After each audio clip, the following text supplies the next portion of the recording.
রাজধানীর আজকের কাঁচা বাজারে নিত্যপণ্যের দামে দেখা গেছে মিশ্র প্রবণতা। কিছু পণ্যের দাম ক্রেতাদের নাগালের মধ্যে থাকলেও মাছসহ বেশ কিছু জরুরি পণ্যের চড়া দামে সাধারণ মানুষের মধ্যে কিছুটা অস্বস্তি বিরাজ করছে।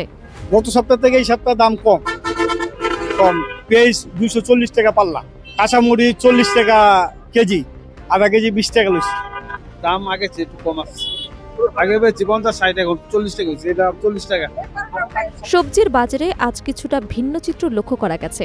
বাজারে প্রতি আটি পুঁইশাক বিক্রি হচ্ছে 30 টাকায় এবং লাল শাক পাওয়া যাচ্ছে 20 টাকায়। তবে বেগুনের দাম এখনও সাধারণ ক্রেতাদের জন্য দুশ্চিন্তার কারণ। মানভেদে প্রতি কেজি বেগুন বিক্রি হচ্ছে 80 থেকে 100 টাকায়। এছাড়া প্রতি কেজি টমেটো 50 টাকা, করল্লা 60 টাকা, গাজর মানভেদে 100 থেকে 150 টাকা দরে বিক্রি হতে দেখা গেছে।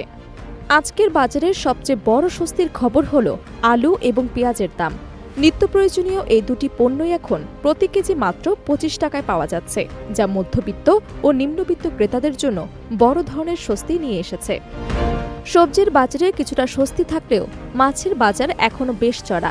বিশেষ করে ইলিশের দাম সাধারণ ক্রেতাদের নাগালের বাইরে। বড় আকারের ইলিশ বিক্রি হচ্ছে প্রায় 3000 টাকায়। এমনকি ছোট সাইজের 200 গ্রামের ওজনের ইলিশের কেজিও 700 থেকে 800 টাকা।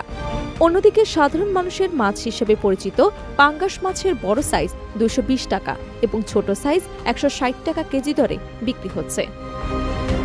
সব মিলিয়ে আজকের বাজারে আলু ও পেঁয়াজের দাম কম থাকায় সাধারণ মানুষ কিছুটা হাঁফ ছেড়ে বাঁচলেও মাছ ও কিছু সবজির উচ্চমূল্য জনজীবনে বাড়তি চাপের সৃষ্টি করছে। Desk report, Dhaka.